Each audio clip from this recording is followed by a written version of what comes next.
அனைவருக்கும் வணக்கம். ஸ்டவ் பற்ற வச்ச உடனே குக்கரை வச்சுங்க.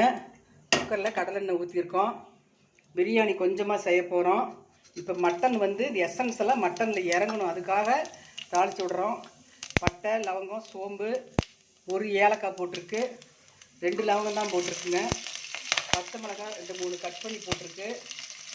இது வதங்கின உடனே பொரிஞ்ச உடனே மட்டனை போடணும். தக்காளி ஒரே ஒரு சின்ன தக்காளியை பொடியாக கட் பண்ணி போட்டுருக்குது. தக்காளி வதங்கின உடனே இஞ்சி பூண்டு பேஸ்ட்டு 1 ஸ்பூன் போட்டுட்டு இந்த மட்டன் 1/2 கிலோ மட்டனை எடுத்து இதில் போடணும். மட்டன் போட்டாச்சு. கொஞ்ச நேரம் பிரட்டிட்டு 1 டம்ளர் தண்ணி விட்டு ஒரு 3 விசில் போட்டுட்டு இறக்க வேண்டியது தான்.